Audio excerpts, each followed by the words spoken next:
In this video, we are going to discuss the midbrain at the level of inferior colliculus. So I told you that midbrain has anterior portion, then the posterior portion has superior and inferior colliculus. Now we are going to take a transverse section like this. The upper section will have the superior colliculus and the lower section will have the inferior colliculus. And as we know that firstly we are going to study about the inferior colliculus. So we take the inferior colliculus posteriorly. Then as you know, on the anterior side, there was this groove in the medially. This medial groove was the interpeduncular fossa. And on both sides of the fossa, there were the pillars or the crus cerebri. Then there was this dark region that was known as the substantia nigra. Anything that is beyond the substantia nigra was our crus cerebri.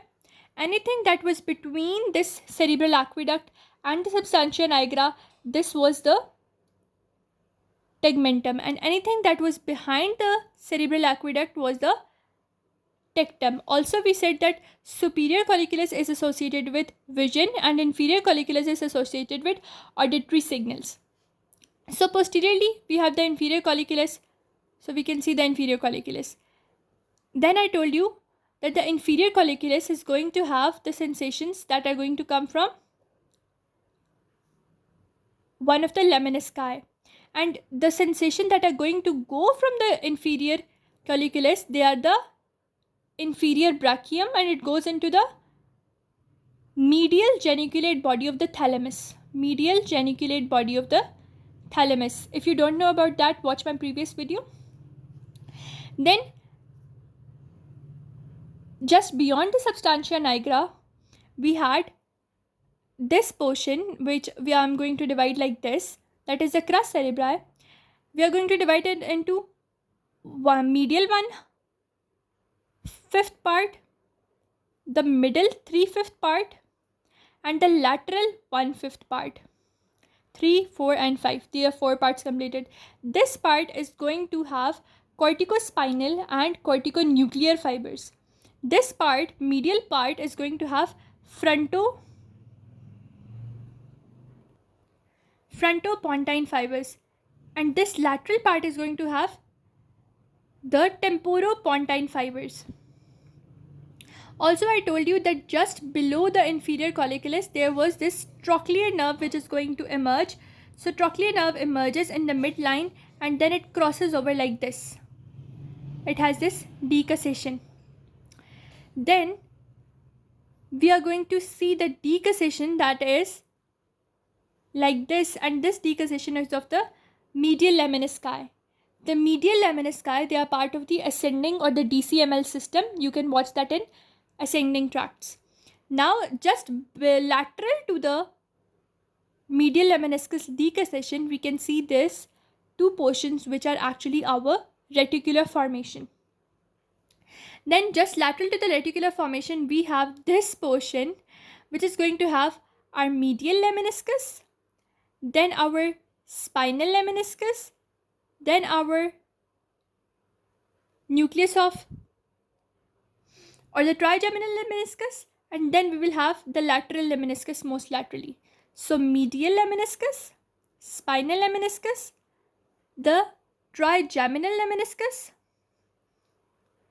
and the lateral lemniscus. These are all the portions.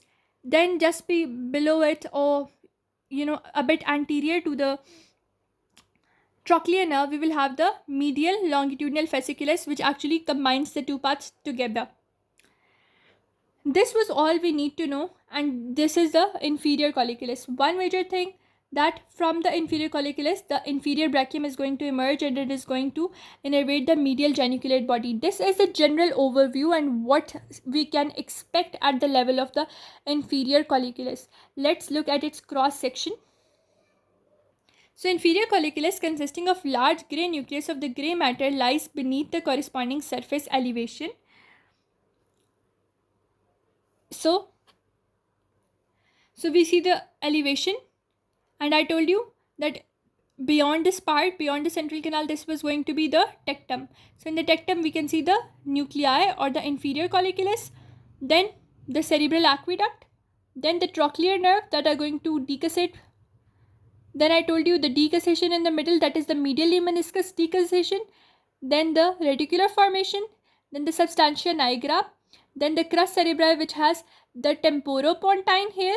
The medial 3/5 is going to have corticospinal and corticonuclear fibers. This portion is going to have temporopontine fibers. Then just lateral to that we had medial lemniscus, the spinal lemniscus, the trigeminal lemniscus, and the lateral lemniscus. Then the medial longitudinal fasciculus like this. And in the central gray matter, we also have this mesencephalic nucleus of trigeminal nerve. One thing that I need to tell you is that this is our midbrain. This is our pons, medulla, the cerebellum posteriorly. There is this trigeminal nerve, and this trigeminal nerve has a superior nucleus, a middle nucleus, inferior, and a spinal nucleus. And this superior or mesencephalic nucleus comes from the midbrain. This was at the level of the pons, we saw its sensory nucleus or the major nucleus. Then medulla, we saw this spinal nucleus. So principal nucleus will be at the level of pons, but the mesencephalic nucleus of trigeminal nerve would be at the level of midbrain. So we can see the mesencephalic nucleus of the trigeminal nerve here just in the gray matter of the cerebral aqueduct. Quick reading. Then posteriorly we have inferior colliculus. Then the trochlear nerve nucleus that we can see, and it decussates on the posterior side. Then the medial longitudinal fasciculus, and the fasciculus, it decussates in the median plane. And on lateral side of the decussation we can see what we can see, the reticular formation. Then the mesencephalic nucleus of the trigeminal nerve, that is lateral to the cerebral aqueduct as I showed you. Then decussation of superior cerebellar peduncles. One thing about that is we discussed about the medial lemniscus, etc. Then we discussed about medial longitudinal fasciculus, which is going to combine two parts together. But at the level of the midbrain, which type of the peduncle we have? In the previous videos, we have the midbrain, the pons, medulla coming downwards. Then we know that from the midbrain there is going to be the superior cerebellar peduncle. From pons, middle cerebellar peduncle. From medulla, inferior cerebellar peduncle. These are connections of the midbrain with the cerebellum. So just at the level of the inferior colliculus, we can see both sides of the superior cerebellum to decussate. And this decussation we can see in the median plane. Then on the lateral side of the superior cerebellar peduncles, we had this reticular formation. And the reticular formation of the midbrain is going to be smaller than pons, and it is situated just lateral to the decussation of the superior cerebellum. Then the different lemnisci, they were just lateral or just posterior to the substantia nigra. They were medial lemniscus, the spinal, the trigeminal, and lateral lemniscus. Then this substantia nigra, this darkly colored substance is actually multipolar neurons. And these neurons have inclusion granules which are having melanin pigments. And due to this melanin pigment, they are darkly colored, and that is why they are called substantia nigra. Then the substantia nigra is concerned with muscle tone, and it is connected to cerebral cortex, spinal cord, hypothalamus, and basal nuclei. It is connected with the cortex, with the spinal cord, with the hypothalamus, and with the basal nuclei. Now the crus cerebri, that was the anterior portion, and I told you that the crus cerebri is going to have sensation like this. The medial 1/5 is going to have temporopontine. The middle 3/5 is going to have corticospinal and corticonuclear fibers, which are part of descending tracts, that are the motor tracts. And this lateral 1/5 is going to have a portion of the temporopontine. So frontopontine, corticospinal, corticonuclear, and temporopontine. Also, one thing that you need to know, that the lateral lemniscal fibers, they are going to go posteriorly, and they're going to have connections with the inferior colliculus, because the lateral colliculus is actually concerned with the sensations coming from the auditory system. So lateral lemniscus will give sensations to this, and from here, or the spine, from the inferior colliculus, there will be this brachium, that will come, and this inferior brachium will go to the medial geniculate body of the thalamus.